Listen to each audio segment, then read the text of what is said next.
College के canteen में शाम का वक्त था। 5 दोस्त अगले ट्रिप की बातें कर रहे थे। यार इस बार कहीं अलग चलते हैं, गोवा हर बार बोरिंग हो गया है। मयूर चुपचाप मोबाइल देखते हुए बोला, एक जगह है जहाँ लोग दिन में भी पूरे आराम से नहीं घूमते। सबकी नजर उस पर गई। कहाँ? मयूर ने सिर उठाया। दुमास बीच। एक पल की खामोशी। सूरत वाला दुमास? हाँ, मेरे गांव के पास है। कुशल की आंखों में चमक आ गई। अच्छा, वही हॉन्टेड बीच जिसके बारे में रील्स आती रहती है। मयूर हल्का सा मुस्कुराया, पर उसकी आंखें गंभीर थी। रील्स से पहले मैंने उसकी कहानी अपने गांव के बुजुर्गों से सुनी थी। मयूर ने कुर्सी पीछे खिसकाई। मेरी दादी कहा करती थी, जो कोई तमाने रात्रे दुमा सामाम नामा थी बोलवे तो पाचाला पारी ने जोसो नाहिम। मतलब दुमास में रात को अगर कोई नाम लेकर बुलाए तो पीछे मुड़कर मत देखना। ये सब अफवाहें होंगी। हो सकती हैं, पर मेरे गांव में मछुआरे सूरज ढलने के बाद उस तरफ नाव नहीं ले जाते। नील अब तक चुप था। उसने बस इतना कहा, हर कहानी ऐसे ही शुरू होती है, पहले डर फिर उत्सुकता। तो यार वहीं चलते हैं ना, वैसे भी ट्रिप तो प्लान कर ही रहे हैं, साथ ही मयूर का गांव भी देख लेंगे। नहीं, ऐसी जगहों पर जाना कोई समझदारी नहीं है। हाँ, मैं बिल्कुल नहीं आऊंगी अगर वहाँ रात रुकना हुआ। नील कुछ नहीं बोला। उसके चेहरे पर ना हाँ थी ना ही ना। मेरे गांव के घर में रुक सकते हैं, वहाँ से बीच कुछ 2 घंटे है, बस देखने चले जाएंगे। एग्जैक्टली, बस देखने। सिर्फ दिन में, शाम होने से पहले वहाँ से निकल आएंगे।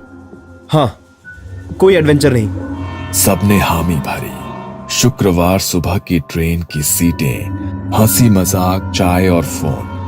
शाम होते होते वो मयूर के गांव पहुंच गए। गांव शांत था, हवा में मिट्टी की गंध थी। सभी फ्रेश होकर बाहर आए। तभी कुशल बोला, चलो अभी चलते हैं दुमास। नहीं, हमने तय किया था दिन में। रात को जाने का कोई सवाल ही नहीं है। मयूर ने भी सिर हिला दिया। कुशल निराश हुआ पर मान गया। अगली दोपहर उन्होंने ऑटो पकड़ी और 2 घंटे बाद दुमास बीच पहुंच गए। बीच लोगों से भरा हुआ था। लोग पानी में खेल रहे थे तो कहीं बच्चे बीच पर खेल रहे थे। कुछ बच्चे गुब्बारे लेकर दौड़ रहे थे। भाई यहाँ तो कार्निवल चल रहा है।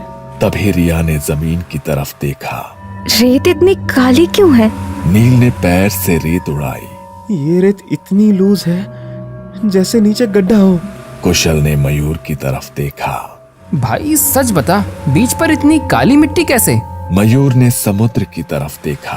लोग कहते हैं यहाँ सैकड़ों सालों तक शमशान था। अहीनो इतिहासा अंधकर्मयाचे। सब चुप। राख मिट्टी में मिल गई। कुछ लोग ये भी कहते हैं कई अधजली लाशें यहीं दफन की जाती थीं। काली रेत पर लहरें जोर से टकराई। सफेद झाग और भी डरावना लग रहा था। सरकार ने बाद में शमशान दूसरी जगह शिफ्ट किया ताकि लोग समंदर के किनारे आ सकें। पर डर अब भी यही है। दिन में दुमास साधारण लगता है, पर कुछ जगहें अपना अतीत कभी पूरी तरह छोड़ती नहीं। दोपहर ढलने लगी थी। समुद्र की हवा अब ठंडी नहीं, भारी लगने लगी थी। अच्छा, एक बात नोट की तुम लोगों ने? सब रुक गए। पीछे तक लोग ही लोग हैं, पर यहाँ से आगे कोई भी नहीं। सच में जहां वो खड़े थे वहां से आगे बीच पूरा खाली था। तभी रेत पर झुका हुआ एक आदमी दिखाई दिया। फटी शर्ट, हाथ में बोरी, प्लास्टिक की बोतलें उठाता हुआ धीरे धीरे उनकी तरफ आ रहा था। मयूर, इसी से पूछते हैं। वो आदमी पास आया। उसकी आंखें थकी हुई थी और आवाज में अजीब ठंडापन। भाई, हावे अही में कोई के में નથી આવતું। ઘાની બડી જાગે છે અને પાણી સ્વચ્છ છે। कराना कहे भागे छे। सबने उसकी तरफ देखा। ज्याम मरता दे होने दफाना ववमम अव्याहता। हवा जैसे रुक गई। आ स्मशान ग्रह नो ए भाग छे ज्यां फक्त राख ज नथी पण मृतदेहो पण माटी मां भली जाए छे। रिया का चेहरा सफेद पड़ गया। नील ने बिना बोले कदम पीछे खींच लिया।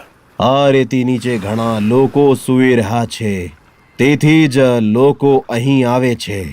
इतना कहकर वो आदमी आगे बढ़ गया। आरव ने चुपचाप अपनी खाली बोतल उसके हाथ में पकड़ा दी। कुछ पल तक कोई कुछ नहीं बोला। तभी कुशल की नजर दूर गई। वो देखो। दूर रेत के पार एक पुरानी सी छत दिखाई दे रही थी, जैसे कभी कोई इमारत रही हो। चल वहां चलते हैं। नहीं, और आगे नहीं। शाम होने वाली है, अंधेरा हुआ तो यहाँ से निकलना मुश्किल होगा। कुशल ने घड़ी देखी।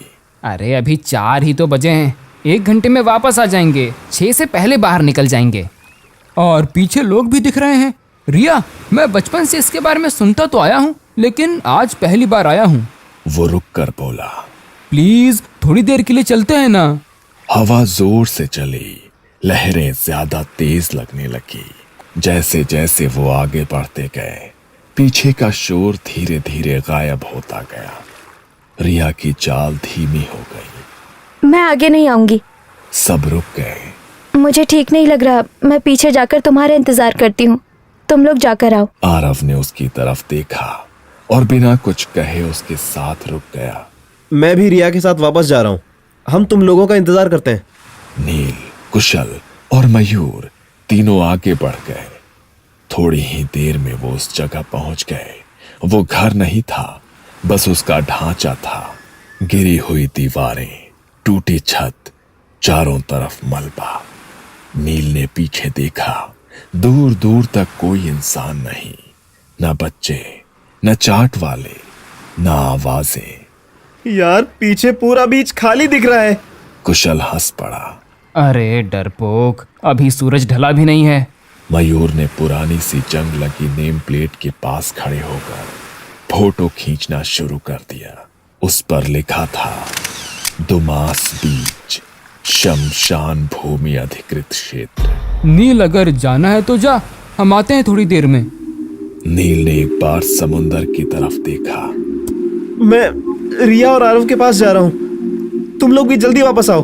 वो पीछे मुड़ा और तेज कदमों से वापस चल पड़ा। कुछ दूर जाकर नील ने आवाज लगाई, रिया, आरव। उधर मयूर और कुशल जूते उतार चुके थे। चल आजा, पानी में चलते हैं। सारे दोस्त अब 3 अलग अलग दिशाओं में थे। बीच के बाहर नील, रिया और आरव तीनों चुपचाप खड़े थे। शाम ढलने लगी थी। सूरज लाल होकर समुद्र में उतर रहा था और एक एक करके सारे लोग बीच से बाहर निकलने लगे थे। चाट वाले अपने ठेले समेट रहे थे। ऑटो वाले आवाज लगा रहे थे, चलो चलो, आखिरी ऑटो। पर मयूर और कुशल अब तक नहीं आए थे। नील बार बार पीछे देख रहा था। यार, अब काफी देर हो गई है। सब लोग निकल चुके हैं। आरव ने भी मोबाइल देखा। 6 बजे हैं। इन्होंने कहा था 6 बजे से पहले निकलेंगे। नील ने आरव की तरफ देखा। चल भाई, अंदर जाकर देख लेते हैं। रिया ने तुरंत दोनों को रोक लिया। नहीं, अभी नहीं। शायद आ ही रहे हो। हम यही इंतजार करते हैं। प्लीज तुम अंदर मत जाओ। नील और आरव रुक गए। तीनों के बीच एक अजीब सी बेचैनी थी। ऐसी बेचैनी जिसमें कोई वजह समझ नहीं आती, बस डर लगता है। वहां मयूर और कुशल को पानी में वक्त का एहसास ही नहीं हुआ। जब दोनों बाहर आए तो आसमान का रंग बदल चुका था। हल्का अंधेरा उतरने लगा था। कुशल ने कपड़े पहने और चारों तरफ देखने लगा। अरे इतनी जल्दी शाम हो गई। मयूर ने भी इधर उधर देखा। यार, रास्ता किधर है? दोनों ने अंदाजे से चलना शुरू किया, पर जितना चलते गए उतना ही बीच खत्म होने का नाम ही नहीं ले रहा था। रेत, हवा और अंधेरा, बस यही था। धीरे धीरे पूरा अंधेरा छा गया। दोनों ने मोबाइल की टॉर्च ऑन की। गीले कपड़ों में ठंडी हवा लगने लगी। दांत बजने लगे। चारों तरफ बस समुंदर की आवाज और अंधेरा। नील, रिया, आरव। कोई जवाब नहीं। मयूर ने नील को फोन लगाया और कुशल ने आरव को। कहाँ हो तुम लोग? हम बाहर खड़े हैं। सब लोग कब का निकल गए हैं। हम चलते रहे पर रास्ता नहीं मिला। लग रहा है जैसे गोल गोल घूम रहे हैं। इतने में कॉल कट गई। कुशल ने मोबाइल देखा, बैटरी डेड। मयूर के फोन में 1% बैटरी बची थी। दोनों थक कर वहीं रुक गए और एक दूसरे का हाथ पकड़ लिया। तभी हवा के बीच एक आवाज आई, कुशल। बहुत प्यारी, बहुत मुलायम आवाज। थोड़ी देर में फिर से, कुशल। कभी समुंदर की तरफ से, कभी पीछे से, कभी सामने से। दोनों की रूह कांप गई। तभी मयूर के दिमाग में एक ख्याल आया, शायद हमारे दोस्त ढूंढने आए हों। दोनों आवाज की दिशा में भागने लगे। तभी दूसरी तरफ से आवाज आई, मयूर, तुम आइम सुम करे रियो छे। दोनों वहीं रुक गए और पीछे मुड़े। मयूर का चेहरा सफेद पड़ गया। ये तो मेरी दादी जैसी आवाज है। कुशल ने डरते हुए पूछा, तेरी दादी? मयूर ने धीरे से कहा, 8 साल पहले वो खेत से वापस नहीं लौटी थी। लोगों ने बहुत ढूंढा पर कभी नहीं मिली। कुशल का डर अब काबू से बाहर था। डर से पैंट गीली हो चुकी थी। भाई मुझे यहाँ से निकलना है यार, मुझे मरना नहीं है। तभी हवा में जलती लकड़ी की बदबू फैल गई। उन्होंने पीछे देखा, दूर से धुआं उठ रहा था। वो उल्टे दिशा में भागे कि अचानक पैरों के नीचे पानी आया। दोनों चौंक गए। हम पानी में कैसे आ गए? वो फिर उल्टी दिशा में भागे और फिर रुक गए। उन्हें सामने सफेद कपड़ों में चलता हुआ साया दिखने लगा। दोनों डर के मारे नीचे बैठ गए। आज तो खत्म हो गए भाई। उसने फोन देखा। रात के 12 बजे थे और तभी फोन ऑफ हो गया। अचानक कुत्तों के रोने की आवाज आने लगी और 10-12 कुत्ते भौंकते हुए उनके पास आए और उन्हें घेर लिया। कुशल बेल्ट उतार कर घुमाने लगा। मयूर उन पर मिट्टी फेंकने लगा। वो दोनों चीखे और धीरे धीरे पीछे हटने लगे। तभी मयूर को गीली मिट्टी मिली। उसने गीली मिट्टी फेंकी। दोनों लड़खड़ा कर फिसले और सामने देखा तो कुत्ते गायब हो चुके थे।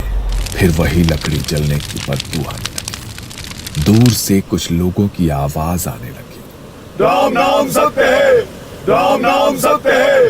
किसी की अंतिम यात्रा जा रही थी। दोनों उठे और उम्मीद में उनकी ओर चलने लगे। तभी वो सब लोग जलती लकड़ियां लेकर उनकी तरफ दौड़े। मयूर और कुशल पीछे मुड़कर भागने लगे और पानी के पास पहुंचे। उन्होंने पीछे देखा, लोग अभी भी चिल्लाकर उनकी ओर आ रहे थे। वो दोनों पानी के अंदर भागे और फिर पीछे देखा तो कोई नहीं था। तभी समुंदर से एक विशाल चमकती हुई आकृति उठी। दोनों थकान से चीख भी नहीं पाए, बस भागते हुए बाहर आए। तभी फिर से कुत्ते भौंकने की आवाज आने लगी। जलती लाशों की बदबू, राम नाम सत्य की आवाजें, सारी चीजें एक साथ होने लगी। थकान से उन्हें चक्कर आने लगी और दोनों नीचे गिर पड़े और बेहोश हो गए। अगली सुबह नील, रिया, आरव, मयूर के मामा और पुलिस के साथ बीच पर पहुंचे, उस पुरानी इमारत के पास जहां कुशल और मयूर गए थे। पर वहां पर कोई नहीं था। वो उन्हें ढूंढते हुए आगे गए। कुछ दूर पानी के किनारे मयूर और कुशल बेहोश पड़े मिले। उनके कपड़े गीले थे, शरीर पर रेत चिपकी थी। उन्होंने दोनों को उठाकर घर लाया। उन्हें दोपहर में होश आया, तब उन्हें तेज बुखार था। मयूर के मामा शाम को डॉक्टर को ले आए और उन्हें दवाइयां दी। रात को जब बुखार उतरा तो उन्होंने डर डर कर कल रात की पूरी कहानी सुनाई।